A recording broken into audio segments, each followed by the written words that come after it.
FC road वरून रोज येणं जाणं होत असेल, मग इतरांना बघून कधी वाटलं नाही का आपण पण यांच्यासारखं वागावं?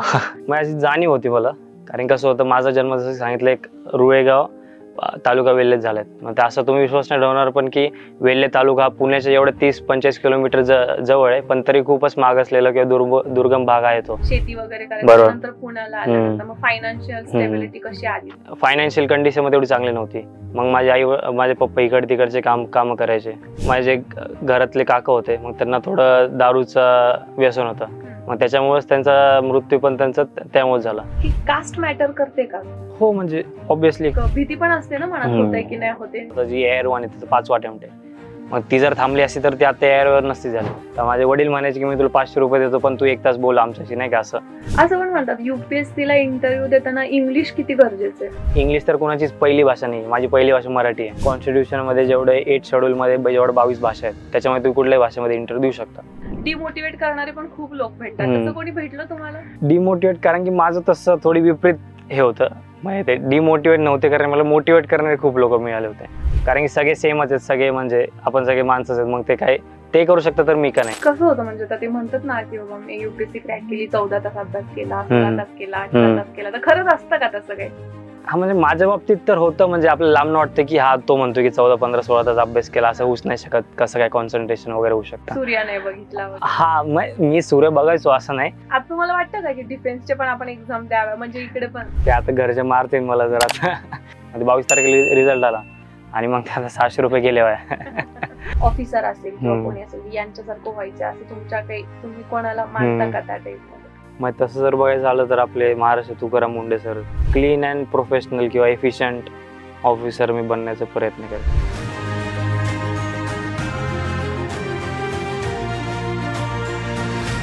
हाय, हॅलो, नमस्कार. मी प्रगती देसाई आणि टीओडीच्या प्रेक्षकांचं आजच्या नव्या कोऱ्या पॉडकास्टमध्ये मी मनापासून स्वागत करते. खरं तर मंडळी, मागच्या महिन्यात युपीएससीचा रिझल्ट लागला आणि या युपीएससीच्या रिझल्ट नंतर महाराष्ट्रात खूप जल्लोष साजरा केला जातोय. आपण अनेक बातम्या पाहिल्या, पण महत्त्वाचं म्हणजे या वर्षीच्या यंदाच्या युपीएससीमध्ये ऑल इंडिया रँक 26 नंबरला जो विद्यार्थी आहे किंवा जो अधिकारी झालेला आहे असं पण म्हणायला हरकत नाही, त्यांनी पहिल्या अटेम्प्टमध्ये युपीएससी क्लिअर केली आणि फक्त अवघ्या 22व्या वर्षी. तेच शिवांश जागडे. नमस्कार सर, खूप खूप स्वागत आहे तुमचं टीओडीच्या या विशेष पॉडकास्टमध्ये. धन्यवाद, खूप खूप धन्यवाद.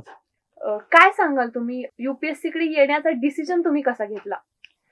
तर ते माझं 11वी-12वी मी एक सर्व्हिसेस प्रिपरेटरी इन्स्टिट्यूट औरंगाबादमध्ये होतो.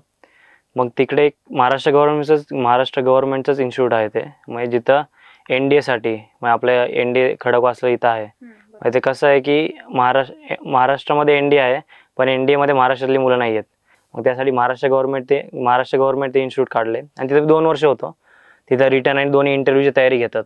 पण ते कसं झालं की 12th नंतर मी NDAची परीक्षा दिली, त्यात माझे रिटर्नमध्ये मला खूप चांगले मार्क्स होते, पण इंटरव्ह्यूमध्ये तेवढे चांगले मार्क्स मला नव्हते.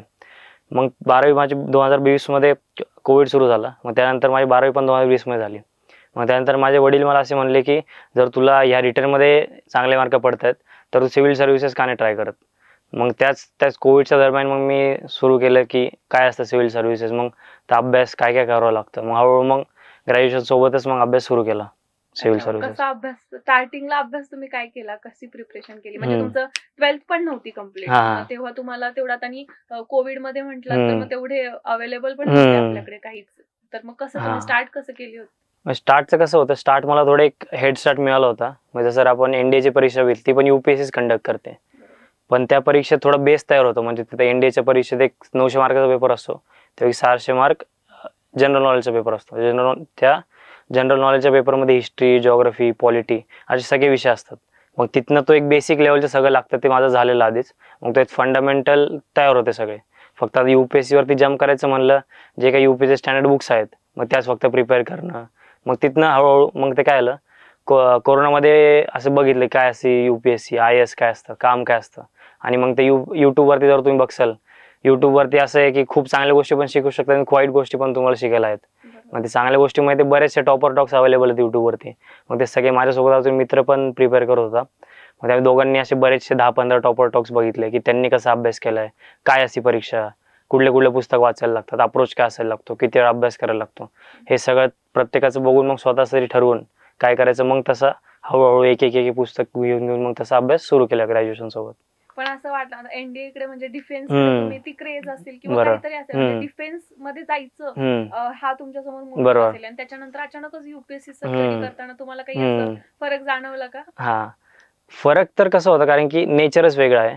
कारण जर आपण इंडियाची परीक्षा बघितलं, 12वीतल्या मुलांना तेवढी मॅच्युरिटी नसती, मग ते थोडं नॉलेज पण तेवढं बेसिक असायला लागतं. आणि फक्त पर्सनॅलिटी जर आपण एसएससी बघितलं तर पर्सनॅलिटी पण थोडी त्या लेवलचा कॉन्फिडन्स असायला लागतो.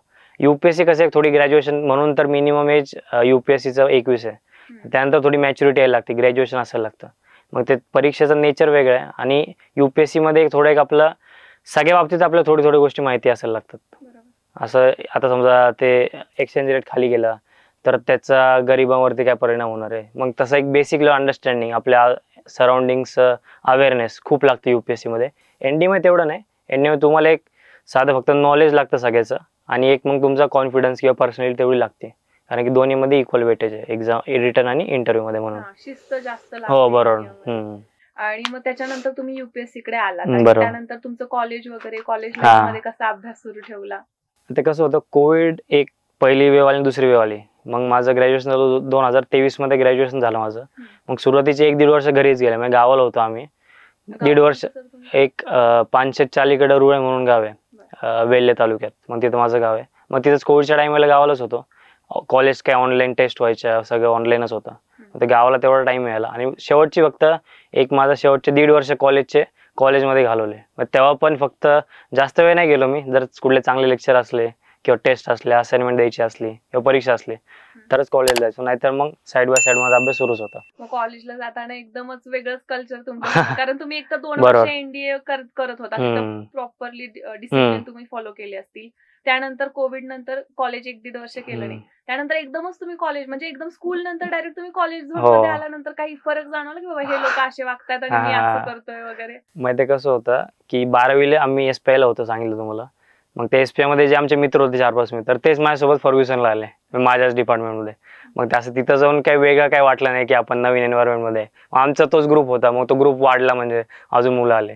आणि ते कसं होतं की 11-12 आम्ही एकदम बॉईज हॉस्टेल, बॉईज इन्स्टिट्यूट होतं ते. मग तिथं कोण जास्त काही बाहेरचा संपर्क नव्हता. आम्ही त्या इन्स्टिट्यूटमध्ये असो 2 वर्ष एकदम आयसोलेशनमध्ये.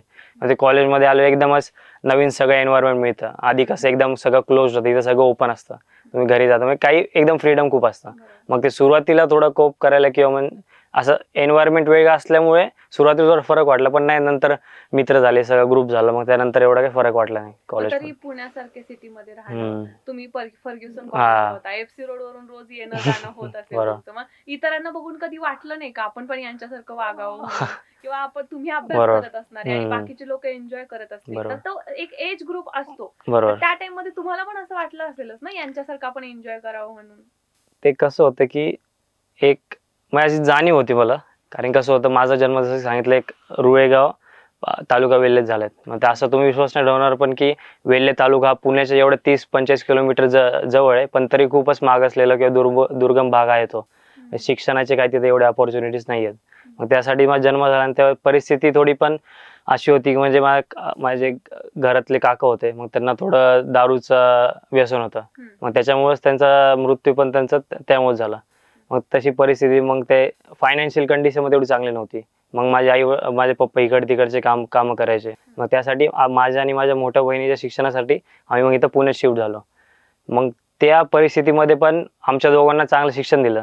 मग की मी एक DSK शाळेत होतो, ती ICSE बोर्डाची होती, आणि त्यावेळेस फीस की तरी माझा तिसरीत, म्हणजे आता तिसरीत आणि 3 आणि 16 वर्ष आधी 30-35 हजार भरणं त्या शाळेची फीस, तेव्हा तशा परिस्थितीत. मग ते असं वाटलं की लहानपणापासून जर आपल्या आई वडिलांनी एवढे कष्ट घेतले आपल्या शिक्षणासाठी, मग त्यांना काहीतरी परत द्यायला पाहिजे. जेव्हा तेच तुम्ही तुमच्या प्रश्नाचं उत्तर दिलं की जेव्हा एफसी रोडवर फिरायचो, मग ते माझ्या डोक्यात ते काय म्हणतात, ते अपब्रिंगिंग तशी होती किंवा तशी आता खूप परिस्थिती चांगली असं नाही, पण त्यावेळेस न ते एन्व्हायरमेंट मधनं किंवा तसे सरकमस्टन्सेस फेस करून मग ते नंतर हिंमतच नाही आली असं करायचं. मग ते एक थोडं वाटलं की आपण एक कर्ज काढले, मग ते आपल्याला परत फेडायचं, म्हणून ते डोक्यात होतं सारखं. तुम्हाला आता पहिलं तुम्ही जेव्हा प्री क्लिअर केली असेल तेव्हा काय वाटलं होतं, म्हणजे फर्स्ट अटेम्प्ट मध्ये क्लिअर झालात. हा कारण आता आपण पुण्यातच बघतोय की हम्म. एवढं कॉम्पिटिशन वाढलंय हो आणि यामध्ये टिकणं खूप मुश्किल आहे. कारण तुम्ही कुठेही जा, ग्रॅज्युएशन केलेलं आहे युपीएससी करतोय, इंजिनिअरिंग झालं युपीएससी करतोय, मेडिकल झालं युपीएससी करतोय, असे सगळे बघायला मिळतात पुण्यात. मग या लोकांमध्ये टिकणं, मग तुम्हाला अशी भीती नाही वाटली स्टार्टिंगला, किंवा प्री क्लिअर झाल्यानंतर एक काय सॅटिस्फॅक्शन होतं? मग ते कसं होतं, परीक्षा आता 23 मध्ये माझं ग्रॅज्युएशन झालं आणि 1-1.5 वर्ष एक फुल टाइम मी हेच करायचो. मग दररोज वाटायचं की आता एवढे सगळे लोक, आता मी इमॅजिन करायचो दररोज, आता म्हणजे समजा एवढे 6-7 12-13 लाख मुलं फॉर्म भरतात, 6-7 मुलं परीक्षेला बसतात, मग ते सगळेच आता अभ्यास करत असतात माझ्यासोबत. मग ते आपण कुठे स्टँड करतो एवढं सगळं कॉम्पिटिशन मध्ये. मग ते सारख्या डोक्यात विचार तोच असतो. प्रिलिम झाल्यावर पण कुणाला नाही वाटत की आपण शेवटच्या स्टेजमध्ये. आता जस्ट 1 वर्ष आधी एकदम मी प्रिलिम्स अभ्यास करत असतो रिडिंग रूम मध्ये, जस्ट या दिवशी या टायमाला. मग माझं 1 वर्ष आधी मी जर इमॅजिन करतो तेच होतं की बाबा 1 महिन्यात प्रिलिम्स आहे, होणार का नाही. मग प्रिलिम्स झालं थोडं बरं वाटतं, कारण पहिल्याच आठवड्यात प्रिलिम्स होती. आता पुढचा स्टेज एक ओपन होता, आपल्याला मेन्सचा स्टेज ओपन होता, कॉन्फिडन्स वाढतो तेच. मग असं वाटतं की, आणि जेव्हा मी तेच टॉपर टॉक्स बघायचो किंवा जे टॉपरचे इंटरव्ह्यूज वगैरे बघायचो, मला असं नेहमी वाटतं की जर ते करू शकतं तर मी का नाही असं. कारण की सगळे सेमच आहेत, सगळे म्हणजे आपण सगळे माणसंच आहेत, मग ते काय ते करू शकतं तर मी का नाही. मग बरेच लोक असं नाही पहिलंच आहे की ज्यांनी फर्स्ट अटेम्प्ट मध्ये क्लिअर केलंय, असे बरेचसे आधी आहेत, मग ते करू शकतात. मग असं मी वेगळा नाही किंवा माझं काय असं काही वेगळा ऍटिट्यूड किंवा ऍप्टिट्यूड नाहीये, मग मी पण सेमच आहे आणि मी ते करू शकतो एवढा कॉन्फिडन्स होता मला आधीपासून. असं क्लासेस वगैरे कुठे जॉईन केले होते? असं मी कुठला पर्टिक्युलर फाउंडेशन क्लास नव्हता लावला, आपण म्हणजे म्हणतो ते. आणि टेस्ट सिरीज लावलेली मी एक मेन्ससाठी टेस्ट सिरीज लावलेली, म्हणजे थोडी GS आणि ऑप्शनल जो माझा मॅथ्स विषय होता त्यासाठी मी टेस्ट सिरीज लावलेली. असं कुठल्या क्लासची फाउंडेशन नव्हती लावली, पण तेच युट्यूबवरनं बघून, टेलिग्रामवरती जे काय फ्री अवेलेबल मटेरियल असतं, मग तिथनं इकडून तिकडून सगळीकडनं एक म्हणजे नाही का तसं करून मग स्वतःची प्रिपरेशन. क्लास जॉईन केला नव्हता म्हणजे पुण्यात राहून पण आता एवढे क्लासेस अवेलेबल असताना देखील तुम्हाला वाटलं नाही क्लास लावावा किंवा कोणत्या तरी क्लास मध्ये जाऊन आपण गाईडलाईन घ्यावं? कारण इतकी बाहेरची लोक क्लासेस साठीच पुण्यात राहतात. मला ते कसं वाटतं, कारण की माझं जसं सांगितलं मग थोडं फंडामेंटली झालेलं, मग ते थोडं अंडरस्टँडिंग होती सगळ्याची. पण ते नंतर जेव्हा स्टँडर्ड बुक्स वाचतो, मला असं कुणाला शिकवण्याची गरज नाही असं मला वाटतं, कारण की वाचल्याने मला कळून जातात गोष्टी. पण त्या क्लासमध्ये 3 तास घालून, मग त्या 3 तासात जर ते कुठल्या तरी पुस्तक 10-15 पानं समजून देत असतील मला, त्या 3 तासात मी त्या पुस्तक 50 वाचून स्वतः समजून घेऊ शकतो. तर ते कॉस्ट इफेक्टिव्ह मला, म्हणजे न कोचिंग लावता स्वतः अभ्यास करण्यात वाटलं. ते कसं होतं म्हणजे ते म्हणतात ना की बाबा मी युपीएससी क्रॅक केली, 14 तास अभ्यास केला, 16 तास केला, 18 तास केला, तर खरंच असतं का तसं काही? हा, म्हणजे माझ्या बाबतीत तर होतं. म्हणजे आपल्याला लांब वाटतं की हा तो म्हणतो की 14-15-16 तास अभ्यास केला, असं होऊच नाही शकत. कसं काय कॉन्सन्ट्रेशन वगैरे होऊ शकतं. सूर्य नाही बघितला? हा, मी सूर्य बघायचो असं नाही, पण ते एक दिवसाला साधारणतः 14-15-16 तास माझा पण अभ्यास व्हायचा. कारण की जून 23 पासून ग्रॅज्युएशन झालेलं, दुसरं काहीच फायनान्शियल कंडिशन चांगली होती, घरच्यांचा सपोर्ट होता, दुसरं काहीच असं कुठलं बर्डन नव्हतं. आता मला वाटतं जर आपण फुल टाइम करतोय तर ते चांगल्यापणे करावं. आणि माझं हे पण होतं की आपल्याला ह्या लाईफस्टाईल खूप खराब आहे. म्हणजे जर आपण बघितलं UPSCचा अभ्यास करतो एक दिवसभर तेच, म्हणजे कुठली गोष्ट पहिल्यांदा वाचताना काय वाटत नाही. समजा राजकारण किंवा पॉलिटी बद्दल वाचलं, आपण इकॉनॉमी बद्दल वाचलं, पहिल्यांदा वाचताना खूप भारी वाटतं. पण तीच गोष्ट 7-8 वेळा वाचायला ते नंतर कंटाळा येतो. आणि परत दिवसाला तेच गोष्ट असं 10 वेळा वाचणं, पण दिवसाला 13-14 एका जागेवर बसून, म्हणजे बाहेर काय कुठले मित्र, सोशल सर्कल खूप कमी होऊन जातो, बाहेर एक्सपिरियन्स खूप नवीन, कुठं फिरायला नाही जात आहेत, लाईफस्टाईल खूपच खराब आहे. डोक्यात होतं की हे आपल्याला काय 5-6 वर्ष करायचं आणि एवढी ताकद नव्हती माझ्यात. माझं हेच होतं की एकदा जे काय ती ताकद लावायची, एकदाच होईल ते होईल, नाहीतर नाही. म्हणून ते 23 मध्ये सुरू केलं, जून 23 मध्ये. मग त्यानंतर एक 14-15-16 तास करायचो मी. कारण असं होतं की जर समजा मी 8-10 तास केलं असतं, बाकी वेळेस काय करायचं, मला ते काय करायचं नव्हतं. असं काय करणार बाकीच्या वेळेस, म्हणून ते मी 14-15 तास मोटिवेशन घरातूनच होतं की बरोबर बरोबर तर आपल्याला ते करायचं. बरोबर. पण तरी एक असतं ना की बाबा सगळे मुलं करतायत, मग आता आपलं पण असं होतंय, आणि डिमोटिवेट करणारे पण खूप लोक भेटतात. तसं कोणी भेटलं तुम्हाला डिमोटिवेट? कारण की माझं तसं थोडी विपरीत हे होतं, माहिती आहे. डिमोटिवेट नव्हते, कारण मला मोटिवेट करणारे खूप लोक मिळाले होते. आणि कसं होतं, 12th मध्ये पण मी तिथं इन्स्टिट्यूट मध्ये असं म्हणजे ऑलमोस्ट टॉपरच होतो. म्हणजे तिथं मुलांना शिकवायचं होतं SPI मध्ये. असं जर त्यांना काही अडचण असली किंवा माझे स्पेशल क्लास व्हायचे तिकडे SPI मध्ये, मग जे पण मॅथ्स मध्ये कमी स्कोरांचं मी त्यांना शिकवायचो 1 तासभर वगैरे क्लासरूम मध्ये. मग असं मी सांगितलं, मग जनरली सगळ्यांना माहितीच होतं मी UP साठी प्रिपेअर करतोय. मग सगळे तेच म्हणायचे, तुझं नाही झालं तर कुणाचं होणार. मग असं ते एकदम उलट होतं. मग त्याचं पण एक वेगळं बर्डन असतं. मग ते हे दुसरे म्हणतात तुझं नाही होणार, त्याच्या जास्त मला वाटतं हेच बर्डन असं की तू होणारच आहे. ते असं म्हणतात, ते कर्स ऑफ कॉम्पिटन्स म्हणतात त्याला. माहिती होतं माझ्यावर की मला तीच भीती होती की आता एवढे सगळे आपल्याकडनं अपेक्षा ठेवतायत, जर कोणी तुमच्याकडे अपेक्षा नाही ठेवत तर सोपं पडतं, कारण की ते त्यांना ते काय ते असं ते फाईट बॅक करण्याचे, रिव्हेंज करण्याचे एक मोटिवेशन असतं. पण जेव्हा सगळे आपल्यामध्ये विश्वास ठेवतात, अपेक्षा ठेवतात, मग ते मोटिवेशन किंवा ते खूपच वेगळी सिच्युएशन असते ती. आणि ते कर्स ऑफ कॉन्फिडन्स असं होतं. पण ते नाही झालं, ते कर्स नाही लागलं. युपीएससी क्रॅक झाली तर पुढचा प्लॅन काय होता? तर म्हणजे असं एक बॅक ऑफ द माइंड होता, कारण की फर्स्ट अटेम्प्ट होता माझा. असं बॅक ऑफ द माइंड होतं की जर नाही आलं तर मग एक सोशल एंटरप्रेन्योरशिप मध्ये काहीतरी करायचंय. एस्पेशली असं वेस्ट बाबतीत मला खूप वाटतं की आता खूप पोटेन्शियल आहे त्याच्यामध्ये. मग त्याच्यामध्येच मी काहीतरी केलं असतं. असं 2-3 अटेम्प्ट झाले असते तर मी तुम्हाला एकदम स्पेसिफिक सांगितलं असतं, पण आता पहिलाच अटेम्प्ट होता म्हणून तेवढं सांगता येणार मला. आता तुम्हाला सिव्हिल सर्व्हिसेस मध्ये गेल्यानंतर काय वाटतं की हे चेंजेस आपण करावे किंवा बरोबर, हे मस्ट आहे किंवा मी हे करेन असं बरोबर, प्रिपरेशन करताना काही बरोबर. वाटलंच असेल ना तुम्हाला? ते बऱ्याच गोष्टी वाटतात मला की करायला पाहिजे, कारण की आपण बघतो आपल्या आजूबाजूला, असं नाही की इंडियामध्ये काहीच प्रॉब्लेम नाही किंवा कुठल्याही शहरात जावा, शहरीकरण, अर्बनायझेशन, पॉवर्टी, परत न्यूट्रिशनचे इश्यू, करप्शन, असं वाटतं की आपण सगळ्या गोष्टी खूप नॉर्मलाइज केल्यात. एअर पोल्युशन आज समजा की असंच असतं, किंवा रस्त्या साईडला कचरा दिसला तो कचरा असतोच, कुठं करप्शन दिसलं की असं वाटतं करप्शन असतंच, असं पार्ट ऑफ द सोसायटी आहे. आपण ते नॉर्मलाइज करून घेतलंय. असं मला वाटतं की आपण नॉर्मलाइज अजिबात नाही केलं पाहिजे. मग ते की हे असं नसतं आणि आपण खूप चांगलं करू शकतो. मग तेच असं ते नॉर्मलायझेशनचं आहे, तर थोडी सिस्टम ते ओव्हरऑल जर मी काही माझं छोटंसं वाटा जरी तिथं असलं की हे असं नसतं, आपण खूप चांगलं युज्युअल वे असं नसतं, युज्युअल वे आपण खूप चांगलं असू शकतो. तीच एक आपण आपल्या जनरेशननी किंवा सगळ्यांनी ते ऍक्सेप्ट केलेलं आहे. कोणीच काही बोलत नाही त्याच्यावरती. हा ठीक आहे बा, आहे तुम्ही करताय मी पण करतेच आहे असं होतं प्रत्येकाला. ते होऊन गेलेलं आहे. मग त्याच्यामध्ये निश्चितच होईल. आणि आता इथून पुढचं कसं असेल तुमचं शेड्यूल किंवा तुमच्या फॅमिलीमध्ये कसं वातावरण आहे, किंवा तुम्ही आता बोला की शेती वगैरे करायचं, नंतर पुण्याला आल्यानंतर मग फायनान्शियल स्टेबिलिटी कशी आली तुमच्या म्हणजे ओव्हरऑल फॅमिलीमध्ये किंवा काय? माहिती कसं झालं, मग एक 10 वर्ष आधी माझ्या मम्मीने टेलरिंगचं दुकान सुरू केलं. मग ते अजून आमचं मेसचं होतं. मग ते हळूहळू मग असे कामं करू मग थोडं आली थोडी फायनान्शियल स्टेबिलिटी. मग आता मम्मीचं मग एक चांगलं दुकान आहे, म्हणजे नांदेड सिटीमध्ये दुकान आहे शिवणकामाचं, टेलर म्हणजे बुटीक आहे थोडक्यात. तिथनं हळूहळू मग असंच इकडं तिकडं सगळं करून अशी थोडी आतापर्यंत फायनान्शियल स्टेबिलिटी आली आहे. आणि आता तसं घरचं वातावरण मग खरंच खूप सगळे आनंदी आहेत, कारण की त्यांनी पण बघितलं होते की मी किती अभ्यास करायचो असं.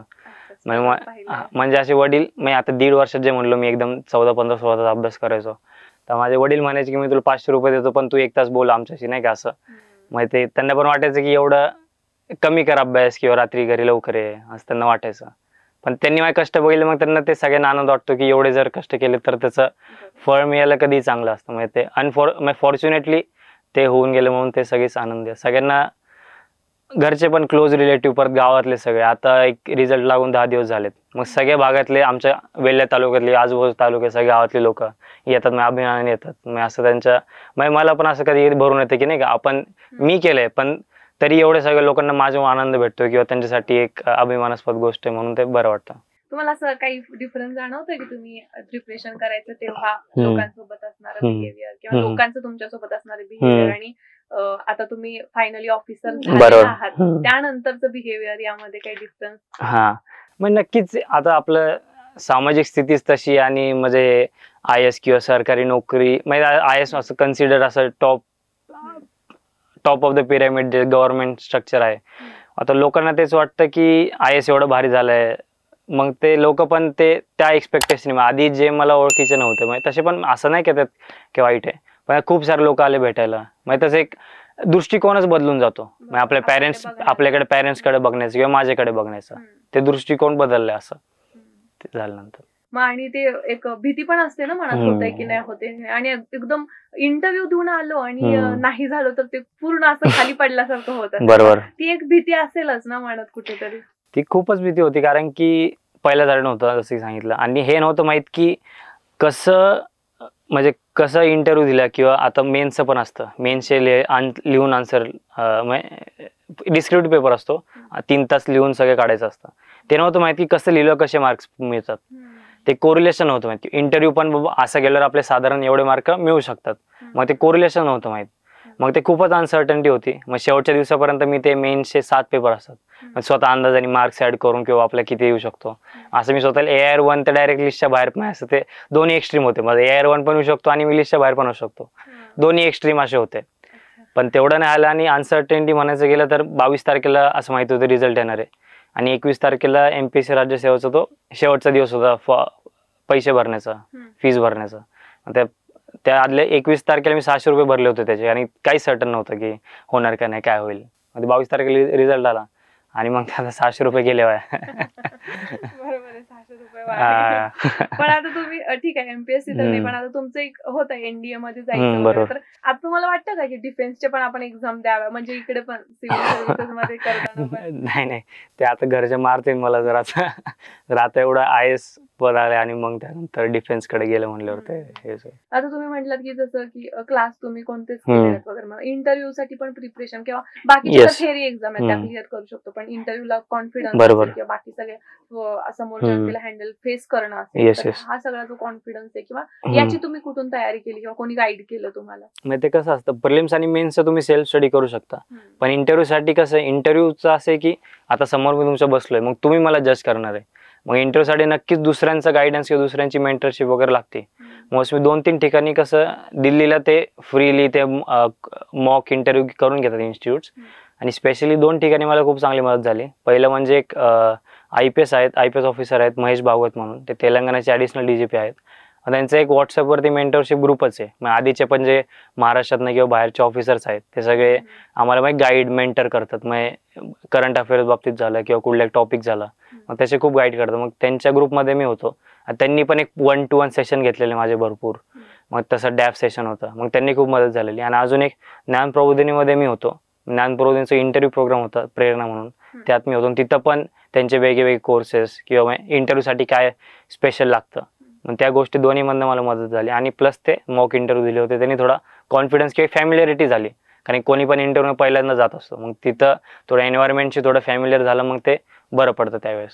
ते मॉक इंटरव्ह्यू दाखवतात युट्यूबला वगैरे, ते आणि रियालिटी मध्ये इंटरव्ह्यू ते सेम असतं का? नाही, अजिबात नाही.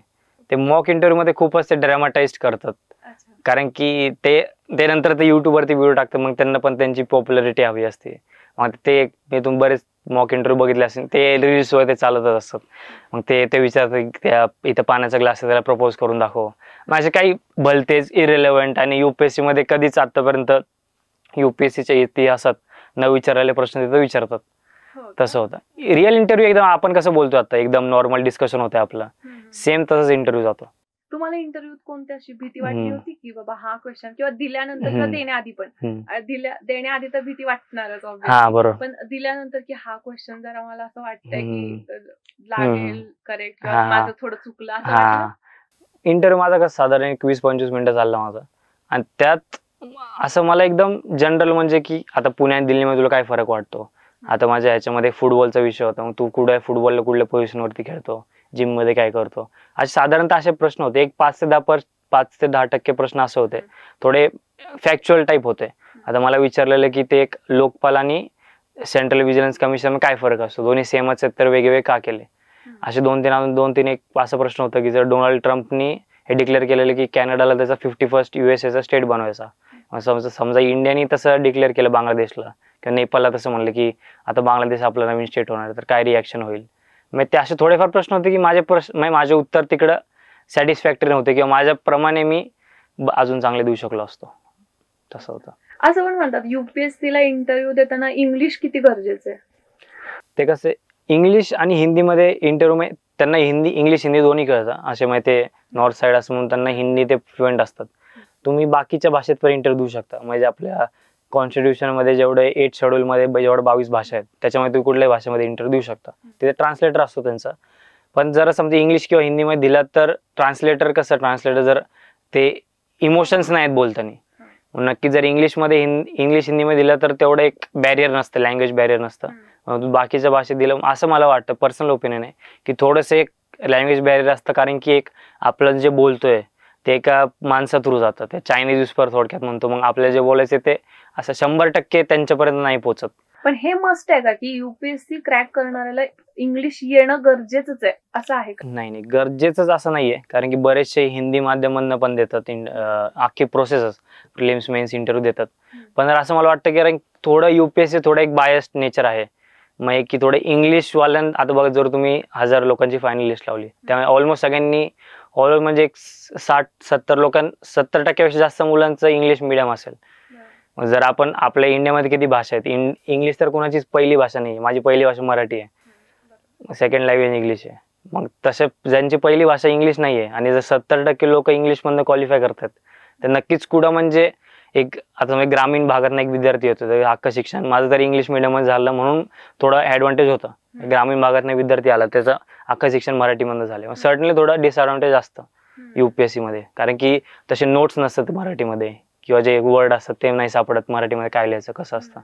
थोडं गायडन्स किंवा कोचिंग जे मटेरियल अवेलेबल असतं UPSC लागतं ते थोडं मराठी किंवा मराठी पण नाही, कुठल्याही जर तुम्ही साऊथ इंडियन स्टेटमध्ये पण जाल, तमिळ, कन्नड जे पण लोकल लँग्वेजेस आहेत त्याच्या बाबतीत थोडं बायस्ड किंवा डिस्क्रिमिनेशन होतं असं मला वाटतं. हा, इंग्लिश मध्ये जास्त मटेरियल अवेलेबल आहे असं बोलतात बरेच. बरं, अजून एक तुम्ही मुद्दा सांगितला की इंटरव्ह्यू मध्ये तुम्हाला फुटबॉल रिलेटेड काही विचारलं. बरोबर.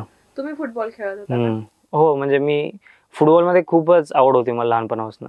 लहानपणी नाही तरी 6वी पासून खूप आवड होती. मग 6वी 7वी मी फुटबॉल क्लब जॉईन केलेलं घराची इथं. मग 10वीत मी आपल्या इथे SP कॉलेजचे एक परशुरामेन्स म्हणून क्लब आहे, मग ते पुण्याच्या लीग मध्ये एक डिव्हिजनल लेवलवरती खेळतात. मग 10वी मध्ये असं झालं की मी घरच्यांना म्हणलं की मला फुटबॉलच खेळायचं आहे. मग ते म्हणले की 10वीचा पेपर आहे, मग 10वीचं वर्ष आहे, अभ्यास तर कर, असं तसं. मग एक माझं बोर्डाचे पेपर होते मार्च का एप्रिलमध्ये असं, आणि एक जानेवारी-फेब्रुवारी पर्यंत मी दररोज रात्री माझं घर इथं सिंहगड रोडला होता, इथून ते SP कॉलेज 5 किलोमीटर मी सायकलने एक दररोज 5 ते 9 फुटबॉल खेळायला यायचो. घरच्यांचं काही कधीच दडपण नव्हतं की तुला हेच कर तेच कर, तुला जे आवडतं ते कर, असं लहानपणापासून त्यांचं होतं. फुटबॉलमध्ये खूप आवड होती. मग फुटबॉलच्या आवडमुळेच मी SP मध्ये गेलो. वडील म्हणले की ते डिफेन्समध्ये खूप स्पोर्ट्सला स्कोप असतो, तिथे खूप खेळू शकतो तू. मग तिथनंच मग SP आहे, मग SP आहे, तिथं SP मध्ये फुटबॉलचं नाही आलं. मग फुटबॉलचं थोडं टच हे कमी होत गेला तसं. मग तिथनं NDA डिफेन्स, मग डिफेन्समधनं मग इथं सिव्हिल सर्व्हिसेस, असं ते एक असं आर्क होता तो. आपण एक आता पुण्यात बघतोय की इतके लोक प्रिपरेशन करतायत किंवा म्हणजे भरपूर मॉब झालेला आहे, कितीतरी लाखात फॉर्म्स येत आहेत, म्हणजे किती कमी वॅकन्सीज असले तरी भरपूर फॉर्म वगैरे येतात. पण एक असं तुम्हाला वाटतं का की या एज नंतर थांबायला पाहिजे, किंवा हे लिमिट किती असू द्यात किंवा किती अटेम्प्ट असू द्यात आपल्याला पर्टिक्युलर कास्टला, पण या एज नंतर थांबलं पाहिजे किंवा प्लॅन B लाईफ मध्ये असला पाहिजे UPSC करणाऱ्यांकडे? बरोबर, नक्कीच, कारण UPSC खूपच अनसर्टन परीक्षा आहे. प्लॅन B तर असायलाच हवा. प्लॅन B म्हणजे एकदम कॉन्क्रीट नाही, पण एवढं तरी की बाबा जर आपण हे नाही झालं तर तिथं आपण थोडे यशस्वी होऊ. कारण की असं होतं, बऱ्याच मुलांनी बघितलंय की फुल टाइम UPSC करायचं, मग जर नाही आलं, हे अटेम्प्ट एक्झॉस्ट झाले किंवा नंतर इच्छा गेली किंवा नाही होते, मग त्यानंतर काहीच नाही राहत असं. कारण की ते 5 वर्ष जेवढा आपण अभ्यास करतो ते कुठंच आपल्याला नाही करू शकत तुम्ही, असं जर तुम्ही वेगळ्या क्षेत्रात करायचं बघितलं म्हणून. मग ते कुठं थांबणं कळलं पाहिजे. असं पण आहे की असं बरेच जण म्हणतात UPSC सोपी आहे, जर तुम्ही अभ्यास केला, कष्ट केलं तर होऊन जाईल. पण ते कधी कधी ऍप्टिट्यूड पण लागतो त्या परीक्षेचा, आपलं अंडरस्टँडिंग पण लागतं तेवढं. अरे सगळ्यांमध्ये नसतं, मग ऑब्व्हियसली प्रत्येक गोष्टीचं प्रत्येक युनिक कॅरेक्टरिस्टिक असतं किंवा त्याच्यात काही टॅलेंट असतो एक स्पेशल प्रकारचा. कधी कधी आपलं ते मोल्ड नसतं बनलेली UPSC परीक्षा द्यायला.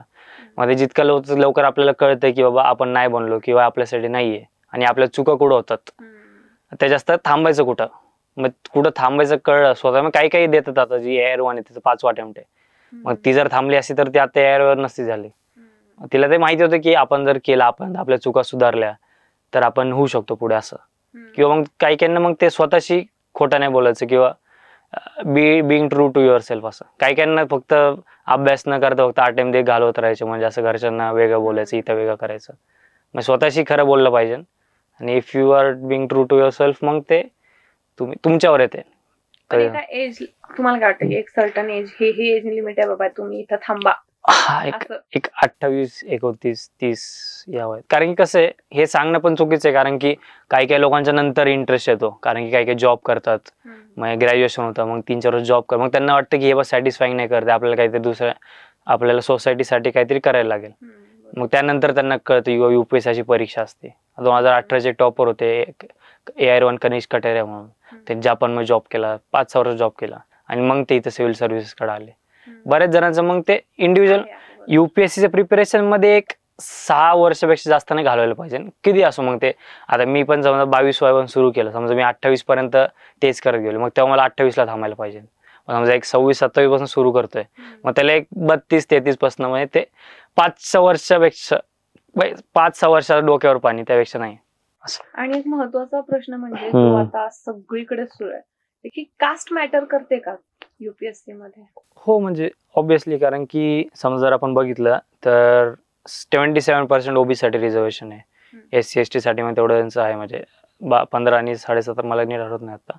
पण आणि जनरल किंवा अंडर रिझर्व साठी 40%, EWS साठी 10%. आणि जर तुम्हाला IS पाहिजे नसेल, कारण सगळे आता ही परीक्षा IS साठीच देतात. जर तुम्ही कुठलेही मोठी कोचिंग इन्स्टिट्यूट बघितले, कुणाचे नाव असे दृष्टी IPS किंवा दृष्टी IFS असं नाहीये, सगळ्यांचं नाव विजन IAS, सगळ्यांना IASच हवं असं सर्व्हिस म्हणून. मग आता जर तुम्हाला जनरलमध्ये IS हवंय तर तुम्हाला टॉप 80च्या आत यायला लागेल. जर तुम्हाला ओबीसी मध्ये IS हवं असेल तर तुम्हाला 350-400च्या आत यायला लागेल. किंवा IPS जरी, आता जनरलमध्ये जर तुम्हाला IPS हवं असेल तर तुम्हाला एक 250 या 250 रँकच्या आत यायला पाहिजे. IPS मध्ये ओबीसी मध्ये जर तुम्हाला IPS हवा असेल तर तुम्हाला एक 600च्या अंडर यायला लागेल. म्हणजे कास्ट इश्यूज आहे रिझर्वेशनमुळे. मग ते म्हणजे संविधानिक आहे आपलं, म्हणजे आपलं एक सोसायटीचा पार्ट आहे, तेवढं इनइक्वलिटी आहे, थोडं आपलं ते हिस्ट्री तशी आहे, म्हणून ते थोडं लेजिटिमेट आहे असं. तुम्ही जसं सांगितलं की दिल्लीला पण तुम्ही होतात काही दिवस, साधारण किती दिवस होता दिल्लीला? एक मी महिनाभर होतो.